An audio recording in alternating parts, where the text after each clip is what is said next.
Oi, gente, tudo bem com vocês? Comigo tá tudo certo. Eu sou Viviane Santos e hoje eu serei a sua professora de língua portuguesa, como sempre. Lembrando que nós estamos ao vivo dos estúdios do Educa Recife, mas se você quiser assistir novamente essa aula, ela também ficará disponível no app do Educa Recife e também no nosso canal no YouTube, tá certo? Hoje a nossa aula será traduzida simultaneamente para a língua brasileira de sinais pela nossa querida Adriele. Então vamos lá, vamos começar a aula de hoje. Vocês lembram que na aula passada eu comecei a falar um pouquinho sobre os podcasts, né? Eu falei sobre a origem, sobre seus criadores, sobre como o podcast circula e como ele vem aí para trazer algo novo com referência ao rádio, né? Que a gente precisava assistir ao vivo, escutar ao vivo. E agora com o podcast tudo se torna mais dinâmico. A gente pode escutar a qualquer lugar, em qualquer lugar, a qualquer hora. Então, hoje a gente continua falando sobre os podcasts e para iniciar a nossa aula, primeiro eu gostaria de relembrar alguns tópicos do que eu falei já na aula passada sobre o assunto, tá certo? Então, vocês lembram que a gente falou sobre o podcast, sobre a sua origem, sobre a sua feitura? E quais foram as principais características que eu falei na aula passada dos podcasts? Será que vocês lembram aí de casa? Não? Então, vamos relembrar aqui um por um. Primeiro é a voz gravada. Ao contrário do que acontece no rádio, onde a gente precisa acompanhar tudo ao vivo, ou até mesmo nessa aula, o podcast ele é um material gravado.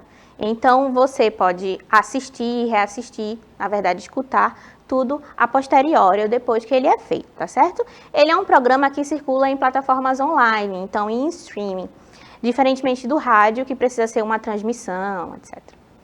Ele é argumentativo ou expositivo. O podcast ele vai falar sobre algum tema específico que a pessoa que está fazendo o podcast pode escolher o seu tema favorito para falar sobre o que quiser, tá certo? Então, ela pode trazer simplesmente um fato, uma notícia e expor como se fosse um jornal, ou ela pode trazer argumentos para dizer por que aquilo é bom, por que aquilo é ruim, e gerar ali um debate com o seu interlocutor, com algum entrevistado, por exemplo. Seguindo aí a lógica do entrevistado, nós temos também o recurso da entrevista no podcast, assim como o texto jornalístico, como essas plataformas mais sérias, também é possível fazer uma entrevista no podcast. Então, aí a gente tem o embate de opiniões. E ele é semelhante ao rádio, a diferença, como eu havia dito, é que ele acontece e fica gravado e o rádio ele precisa ser acompanhado ali na hora em que o programa está sendo feito. E ele pode ocorrer em monólogo ou em conversas com os convidados, com os entrevistados, né? Então, agora que a gente sabe como acontece o podcast, que a gente já viu a sua estrutura, que tal a gente pensar em alguns temas que a gente pode abordar dentro do podcast? Então, vamos lá. Quais são as ideias que a gente tem para usar quando for gravar um podcast? Você pode falar sobre cultura, sobre arte, sobre religião, sobre esportes, sobre educação, moda, comportamento, ciência. Ou seja, os assuntos são os mais variados possíveis. E é você quem determina como você quer direcionar o tema do seu podcast, tá certo? Então, dentre desses assuntos, você pode observar qual é o que você se identifica mais ou qual é o assunto que você tem mais repertório para abordar. Porque também não adianta aí escolher um assunto que você não tenha argumentos ou não tenha base, fundamento para abordar. Quando há um diálogo, é necessário argumentar e ser paciente e respeitar a fala do outro. Como eu havia também dito na aula passada, né? Quando a gente vai externar um pensamento, uma ideia que a gente tem, é sempre bom tentar argumentar e simplesmente não ficar no achismo ou na opinião que pode ali não ter base fundamentada para existir. Então, toda vez que você for expor a sua opinião, sempre tenha um argumento por trás, um porquê, um motivo de porquê aquele seu raciocínio tem lógica. E é sempre bom também ser paciente e respeitar a opinião do outro, mesmo quando ela não lhe convém, ou seja, quando você não concorda com ela, tá certo? Além de discutir as ideias e fatos, o podcast também funciona como áudio marketing, que é uma coisa muito nova, né? A gente está muito acostumado a falar e a pensar em marketing em plataformas diferentes, especialmente na TV, né? Com anúncios publicitários. E hoje, mais frequentemente, a gente consegue perceber isso em redes sociais, em outdoors, em muros, na parte de trás dos ônibus. Então, todos esses lugares em que é possível circular o anúncio publicitário, a gente consegue perceber mais facilmente. Mas talvez você aí de casa nunca tenha parado para pensar que o podcast também é um mecanismo, também é um meio em que o marketing pode circular. Lembra quando você está lá assistindo o seu videozinho no YouTube e entra um anúncio, a propaganda de algum produto? Então, é bem parecido com isso. A diferença é que o marketing será feito através da voz, né? Única e exclusivamente através da voz. A gente não tem aí no podcast a visualização do produto de que se está falando. Mas, em termos de funcionamento, é bem parecido, tá certo? Ele vai servir também para impulsionar um produto. O marketing de conteúdo. E como é que funciona esse marketing, né? Em que plataformas ele vai circular? Então, a gente tem aí o podcast, que funciona dentro desse marketing de conteúdo auditivo, né? Esse marketing que a gente não consegue visualizar o produto, a gente não consegue visualizar um panfleto, a gente não tem essa referência impressa no papel, como a gente tem visualizando na revista, no jornal, no outdoor. Então, onde acontece esse marketing de conteúdo por áudio? Ele acontece principalmente no podcast, em posts em áudio, feitos também em redes sociais. Eles acontecem no audiobook, no rádio tradicional, no Skype e nas mensagens por app. Talvez alguns de vocês aí de casa não tenham tanto contato assim com o rádio tradicional, e também com o Skype, que é uma espécie de rede social que a gente utiliza para fazer videochamadas, para conversar com outras pessoas distantes. Então, talvez essa seja uma referência um pouco longe, né? Um pouco distante para vocês. Mas elas funcionam também para repercutir esse áudio marketing, tá certo? E as mensagens por app, que aí vocês já estão mais habituados a utilizar, né? Sempre chega algum áudio que a gente não quer ouvir num aplicativo de mensagens, né? Algum áudio de corrente ou alguma publicidade. Então, essas são as plataformas em que se pode ter o áudio marketing também. Continuando, além do podcast, quais os outros recursos que utilizam a voz? Será que você já parou para pensar? Além do rádio, além do telefone, quais são os outros recursos que eu posso utilizar a minha voz? Vamos lá, vamos ver quais são eles? O audiobook que eu estava falando aqui para vocês. Talvez você aí de casa também não tenha tido tanto contato assim com o audiobook, né? É muito mais comum que se leia o próprio livro físico ou, mais recentemente, adaptados para o leitor digital, né? Contudo, o audiobook também é um recurso muito utilizado por pessoas com baixa visão, por exemplo, ou pessoas que apenas precisam descansar os olhos e podem fazer várias coisas ao mesmo tempo. Você pode escutar um livro enquanto cozinha, fazer várias atividades. Então, o audiobook se mostrou uma boa ferramenta para esse novo leitor, que talvez precise poupar a visão ou não consiga enxergar, ou talvez aquele que simplesmente decidiu que ia se adequar ao gênero. Então, a pessoa, no audiobook, o que acontece? No audiobook, a pessoa escuta a história. Então, ela não vai ler, ela vai apenas escutar e tentar imaginar a história na sua cabeça. Caso você aí nunca tenha tido contato com o audiobook, eu decidi então gravar um pedacinho do livro de Machado de Assis, ou Memórias Póstumas de Brás Cubas, para vocês terem um pouquinho da ideia de como funciona esse audiobook, tá certo? Eu vou tentar colocar aqui agora para vocês escutarem, e aí depois a gente conversa sobre isso. Memórias Póstumas de Brás Cubas. Fiquei em dúvida se começaria pelo meu nascimento ou pela minha morte. Como todo mundo começa a contar sua vida pelo nascimento, duas coisas me levaram a fazer o contrário.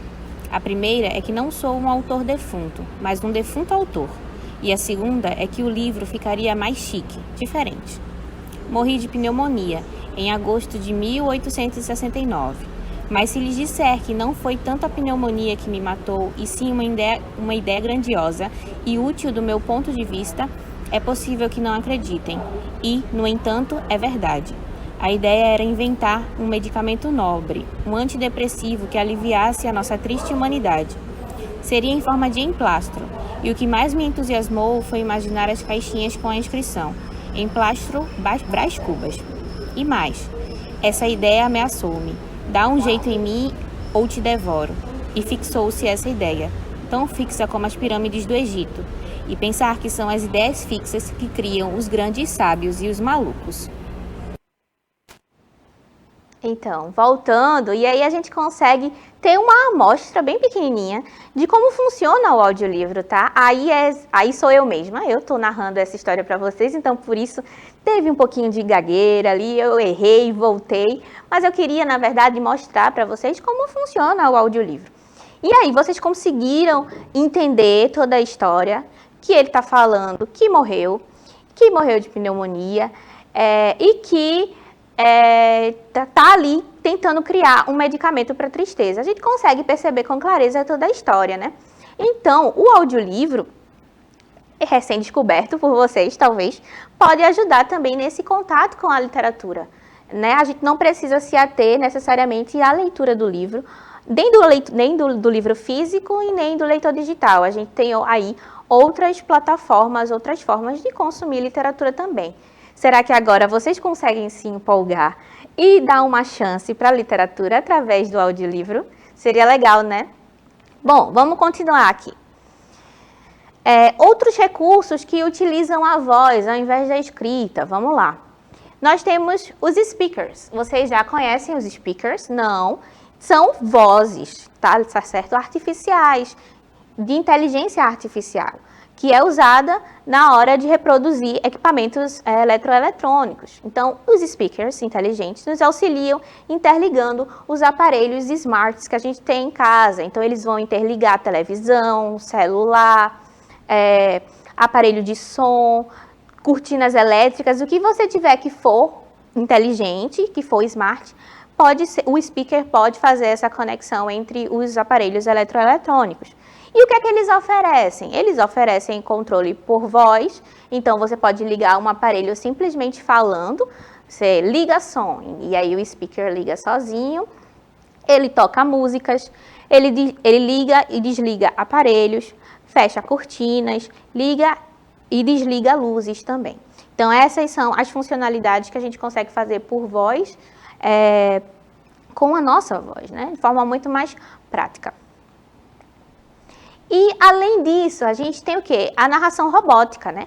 Como eu mostrei aqui para vocês no meu audiobook criado por mim, de Memórias Póstumas, ali era a minha própria voz, então não era a voz de um robô. Mas é possível também que no audiobook nós tenhamos a gravação feita por uma voz de robô, assim como é feita em GPS, por exemplo, ou no Now. Lembra daquele robozinho que eu trouxe em outra aula para narrar uma fanfic para vocês? Então, o Now também tem uma voz artificial, uma voz de robô. E em sites de notícias, que também é possível encontrar para facilitar o acesso por pessoas de baixa visão ou cegas, por exemplo. Então, nesses 3 pontos, nós temos a utilização das vozes robóticas, tá certo? Contudo, o que é que eu acarreto da utilização dessa voz robótica, né? A voz robótica, ela é desprovida de emoção, muitas vezes, porque a emoção é um sentimento basicamente humano. Então, quando eu utilizo essa voz robótica, eu perco ali o fator humano, a humanidade. E o que é responsável por esse fator humano? Como é que a gente leva isso para a linguagem, para pensar português, para pensar estrutura da linguagem, tá certo? Então, por ser um privilégio humano, nós somos os únicos a poder reproduzir as emoções utilizando a nossa própria voz, tá certo?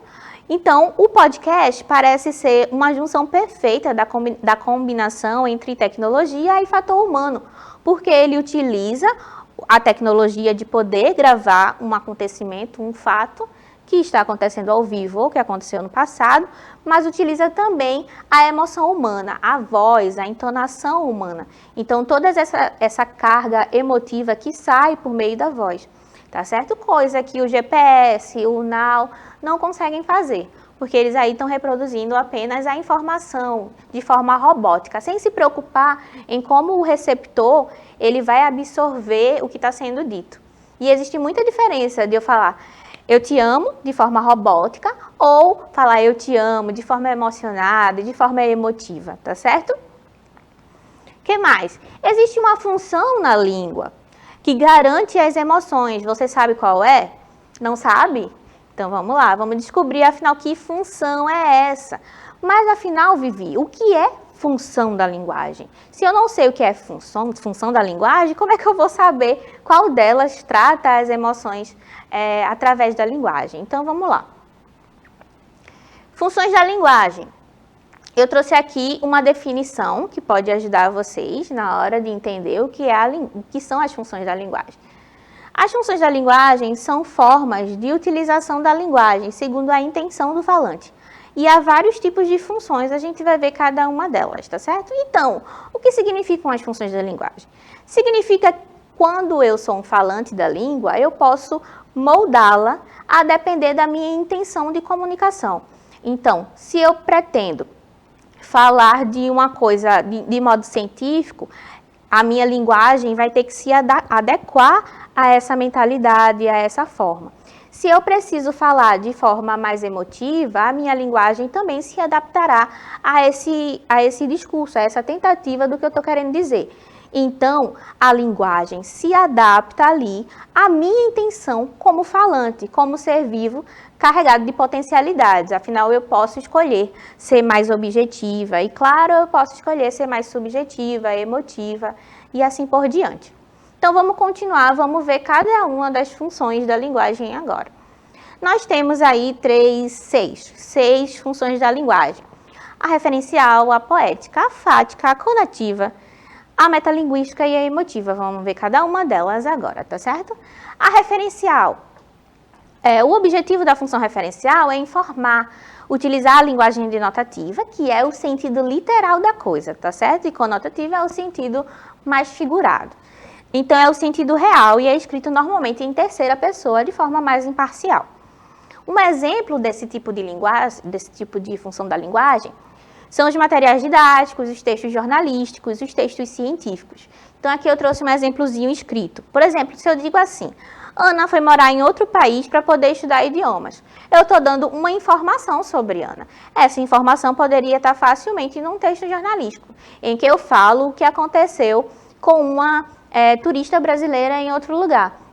Então, quando eu tenho uma intenção de informar, esse meu texto é referencial, tá certo? E ele circula aí de forma mais fácil em materiais didáticos, em jornais, em revistas, em textos científicos também.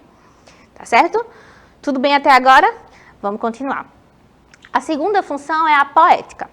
A função poética ela é característica das obras literárias, que possuem como marca a utilização de sentido conotativo, que são os sentidos figurados das palavras, né? É muito comum na literatura a utilização de metáforas, a utilização de outros recursos que brinquem com a língua para fazer essa imagem outra. Então, a gente sai do sentido real para um sentido da intenção. O que eu quero dizer de forma diferente, que não seja literal da língua. Então, a linguagem, a função poética, utiliza essa linguagem mais conotativa, essa linguagem de sentido figurado e imaginativo. Tá certo? Eu trouxe aqui um poema de Álvaro de Campos para a gente conseguir visualizar bem a função poética. Então, Álvaro fala assim: a plácida face anônima de um morto. A plácida face anônima de um morto, perdão, está escrito errado.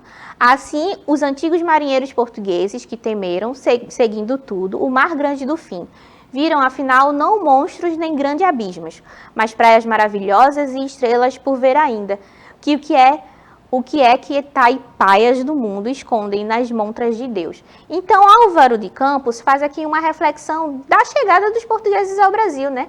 Que eles estavam esperando, naquela época, algumas pessoas acreditavam que o mar era o fim do planeta, né? Então, ao chegar nesse fim de mundo, eles perceberam que havia ainda coisas a serem descobertas. Então, Álvaro faz aqui toda essa reflexão poética da chegada dos portugueses ao Brasil. Então, a gente consegue perceber muito facilmente esse tratamento diferenciado com relação à linguagem dentro da função poética. O que mais? A função fática. A função fática, ela tem como objetivo estabelecer ou interromper uma comunicação. Exemplo, cumprimento, saudações, discursos ao telefone. Por exemplo, quando você passa por alguém na rua e fala assim, oi fulano, tudo bem? E aí fulano responde, tudo bem. E saem, vocês não mais se veem. Então, esse tipo de comunicação rápida, ligeira, em que, na verdade, quando a gente pergunta tudo bem, a gente não necessariamente quer escutar a versão de fulano, se tá tudo bem ou não. Vai que fulano tem um problema e toma metade do meu dia contando. Então, essa comunicação passageira rápida é a comunicação utilizando a função fática, tá certo? Ela aparece em cumprimentos, também saudações e discursos ao telefone. Então, quando eu tenho esse intermédio, acontece a função fática também. Alguma dúvida até aqui? E vocês não têm como perguntar, mas podem deixar comentários também no YouTube, tá certo? E eu vou lá e tento responder vocês da melhor forma possível. Outra função é a conativa, que ela também é chamada de apelativa. A função conativa ela é caracterizada por uma linguagem persuasiva, que tem o intuito de convencer o leitor, por exemplo, a propaganda, a publicidade e textos políticos. Então, toda vez que eu precisar ali usar um argumento para tentar convencer o meu leitor de alguma coisa, seja ele do que eu estou querendo dizer e enfatizar, ou seja, de algum produto que eu estou querendo vender, eu estou usando a linguagem, a função conativa, tá certo? Através de argumentos. Então, quando a propaganda diz assim, não perca essa promoção do nada, compre agora. Então, esse tipo de até o uso do imperativo é dada pela função apelativa. Estou fazendo um apelo, estou pedindo que aquela pessoa compre um produto ou haja de determinada forma com relação a alguma coisa, tá certo? Essa é bem tranquilo também, a gente dá para entender facilmente do que significa. O que significa, né? Desculpa. Por último, eu acho que por último, a gente tem a metalinguística, que é também uma função da linguagem muito tranquila de se entender. É a função que é utilizada, que referencia a si mesma. Então, ela vai aparecer em dicionários, ela vai aparecer em gramáticas. É quando a língua fala da própria língua, né? Toda vez que a gente tiver uma arte que fale de si própria, alguma outra coisa, não precisa ser arte.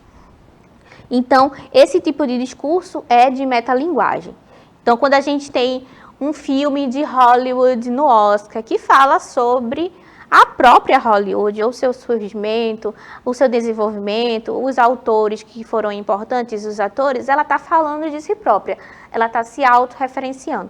Então, é uma linguagem metalinguística, tá certo? Tranquilo de se entender também, né? Em português, a gente recorre ali às gramáticas e aos dicionários, né? As gramáticas são os livrinhos que a gente utiliza para estudar as regras que compõem a nossa língua, tá certo? E os dicionários são os livros que implicam os valores semânticos, ou seja, o significado de cada palavrinha que a gente utiliza no português. Continuando, e aí assim, a última função é a função emotiva. A função emotiva, ela tem como objetivo transmitir ao receptor da mensagem as emoções dadas pelo emissor.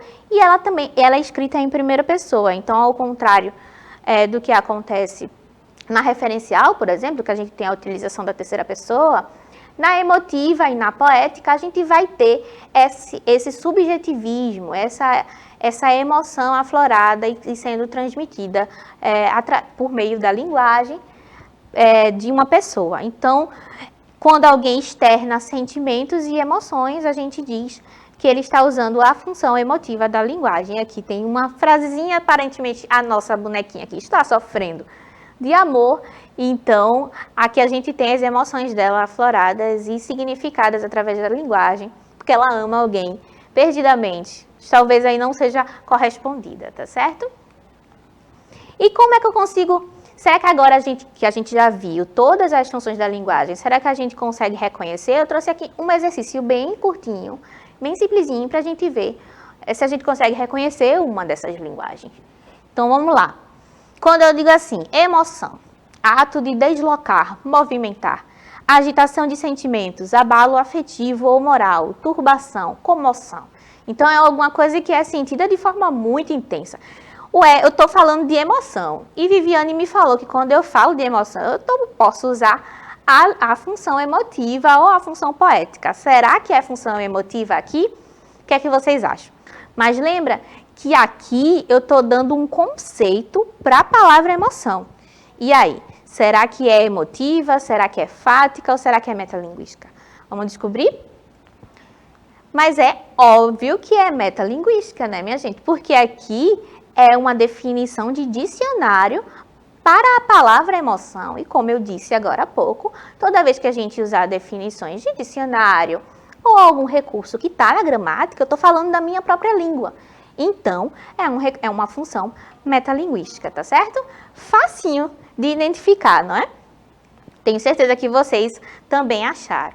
E agora que a gente vai se direcionando para a reta final da nossa aula, tá acabando. Eu sei que vocês queriam mais, mas o nosso tempo é curto e a gente já vai ficando por aqui, tá certo? Mas antes de ir embora, antes de me despedir de vocês, eu queria deixar uma atividade. Já que a gente falou tanto do podcast, agora que nós estamos completamente familiarizados com o gênero, eu queria que vocês aí de casa, caso nunca tenham escutado pesquisem algum podcast sobre qualquer tema que vocês gostem. Então, tá bem livre aí para vocês escutarem alguma coisa que vocês sintam prazer em fazer. E depois emita uma opinião nas redes sociais. Então, você pode marcar esse podcast, marcar o moderador que o criou, para dar ali a sua opinião, tá certo? Com base muito na sua experiência escutando aquele podcast. Eu espero que vocês façam isso, experienciem o podcast, experienciem também o audiolivro, que é também uma forma nova, e daí consigam ampliar os seus horizontes com base nessa experiência, tá certo? E é isso, minha gente. Eu me despeço por aqui. Foi uma alegria estar com vocês no dia de hoje. Relembrando que a nossa aula pode ser reassistida no YouTube. Caso vocês tenham alguma dúvida, vocês podem também me fazer perguntas por lá, tá certo? Um cheiro. E na próxima aula a gente continua aí falando sobre o podcast. E é a última vez, tá certo? Até mais. Tchau, tchau.